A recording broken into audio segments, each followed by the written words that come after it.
Hello everybody, this is Women's Grandmaster Sabina Foisor. Welcome back to Day-to-Day Chess.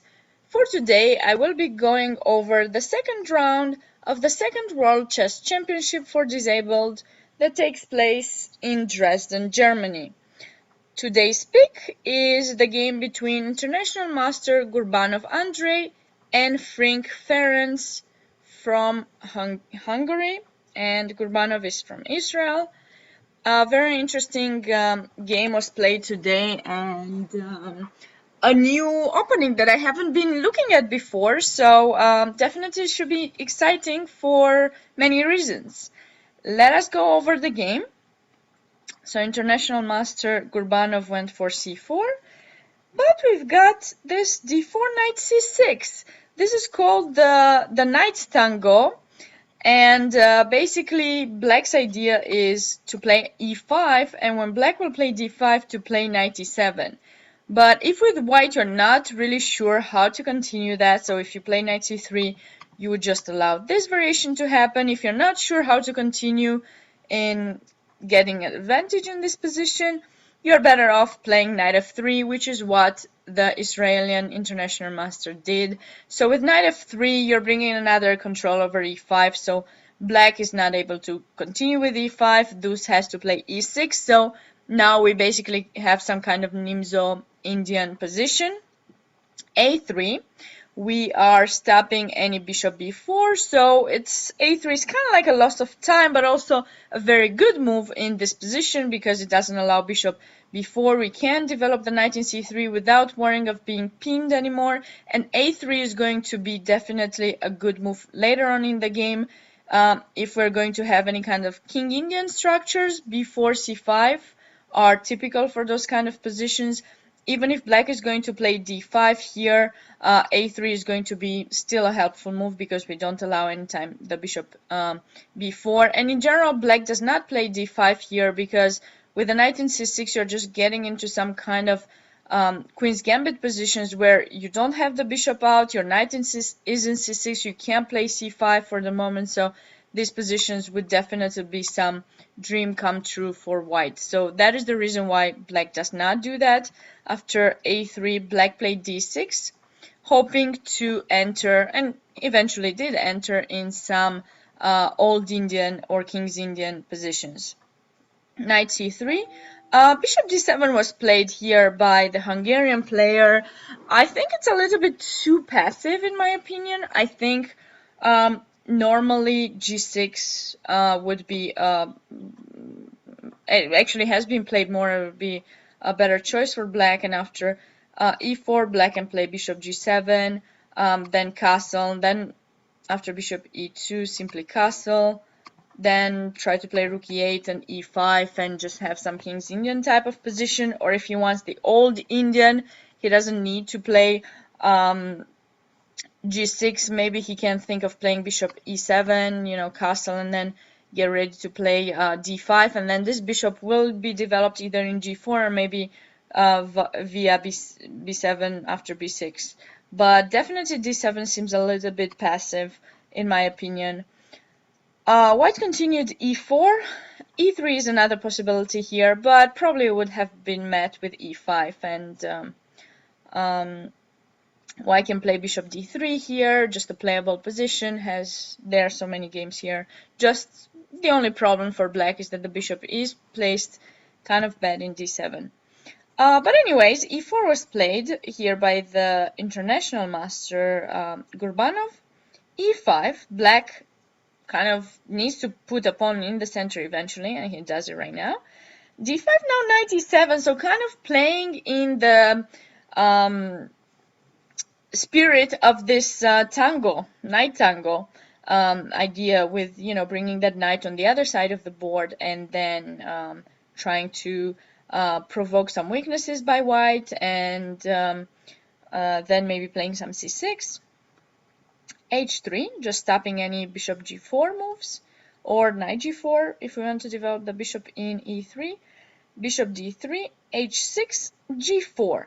I think this was a little bit over-optimistic for White. I think White should castle short here in general, and then if you look at the pawn structure, you realize that white does have more space on the queen side, meaning that he should be playing here, not on the king side. So black is the one who has to play here because, you know, he's not going to help white open up the position on the queen side. So black's plan should be on the king side, but with these knights here, it's going to be kind of tough. So if white doesn't make weaknesses, these knights won't do very much. So I really don't think g4 is necessary in this type of position.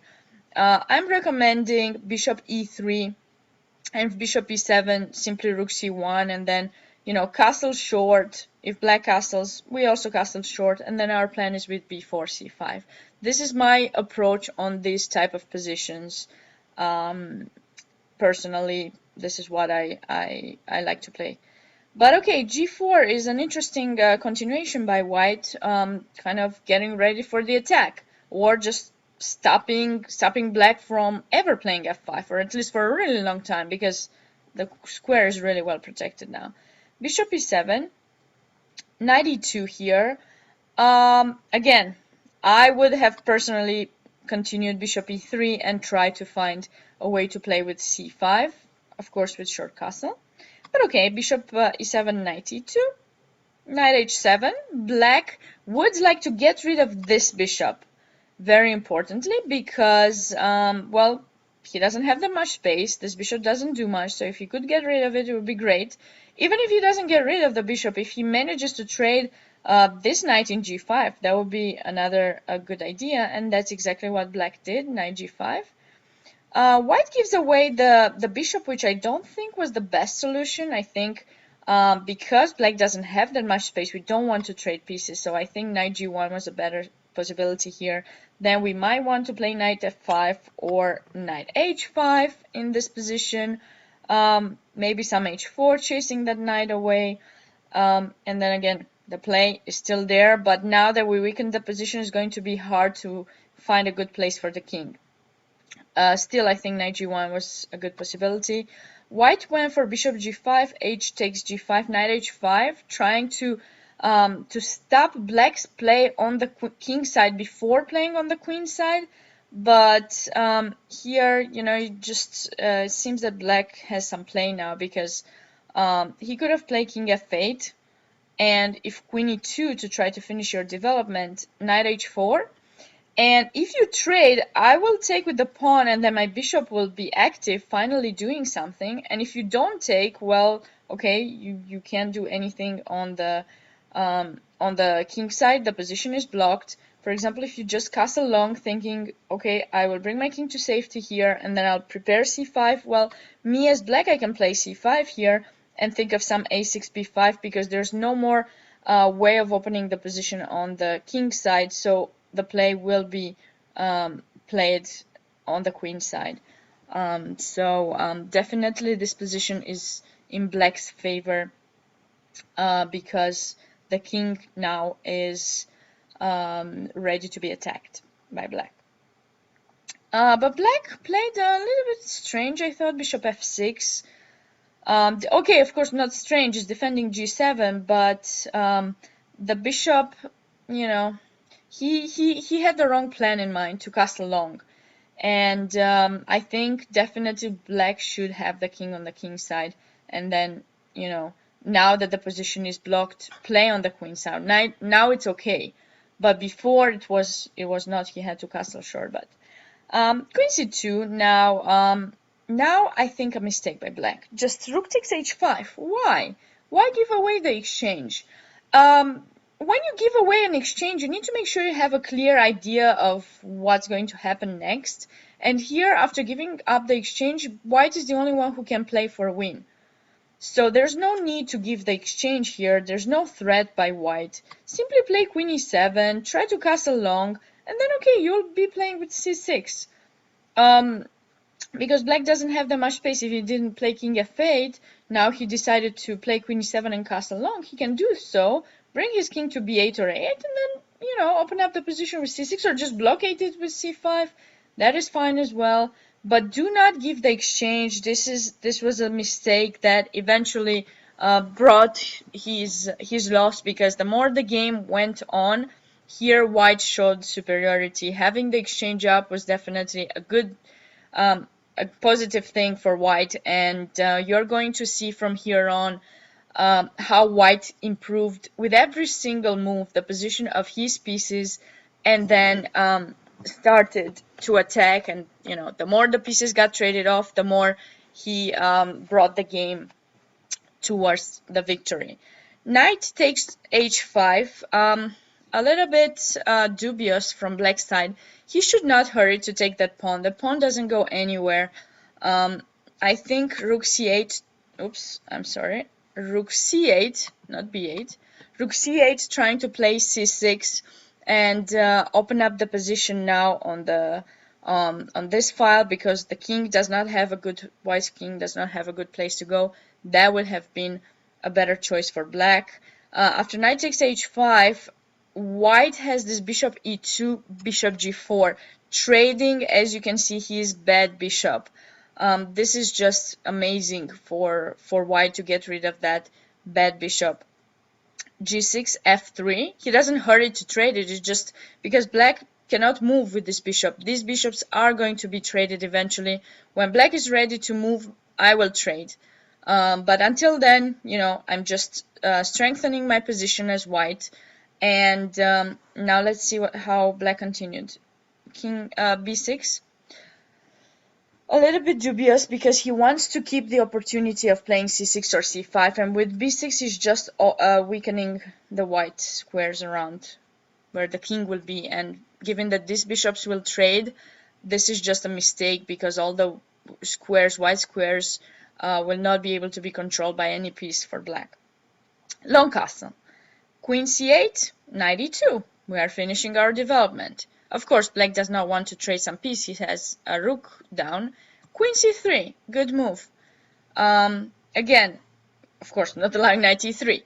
Bishop e7, rook h2. This rook is going to come into play on the second rank. Knight h4. Okay, now we're trading. It's time. It was time to do so. Knight g1, opening up the line for the rook. a5, b3. This is typical. When black plays a5, he's threatening some a4 to blockade the queen side. So now we're playing b3. In case of any a4, we can play b4 without allowing the en passant.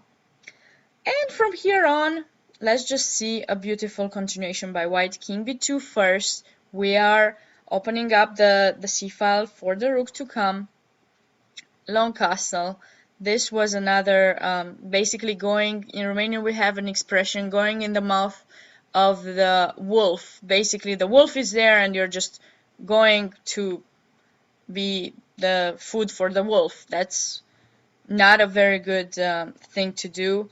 b4, a very good and typical idea in these King Indian positions for white. b4 to open up the position. a4, of course, black does not want to open. And now queen c2. Oops, now you have to stay with the queen to protect a4. King b7, king a2, just bringing the king to safety. And here black made a final mistake, c5, after which the position is lost. Maybe he had to just wait, play rook f8, and wait to see how white is going to progress. But c5 is going to be the move that white will be planning after putting the rook in b1, trying to bring the other rook into play as well. But after c5, just a nice continuation by white, capturing to open up the file. D takes, of course, black does not want to open up the b file. Rook b1. Now rook b5. We have an outpost. We're just making sure we utilize it. g4 doesn't help, unfortunately. Takes. Queen takes g4. Black is trying to be active, but simply white is just improving the position. This rook in h2 is amazing. Finally it didn't get to b2, but it's just protecting the second rank, not allowing any entrances. Now the knight comes, wins a4, b6 is going to fall, and there's simply no way for black to survive this. The queen is a really great protector now, and the game only lasted some more moves, and hereafter queen takes a3, black resigned. I really hope you enjoyed this game analysis. If you want to follow the event, I will be posting the website below this video, but in the same time, here's the link that you can go to and check out the games, download the games, follow the games live. Just enjoy this tournament. Stay tuned for more tomorrow.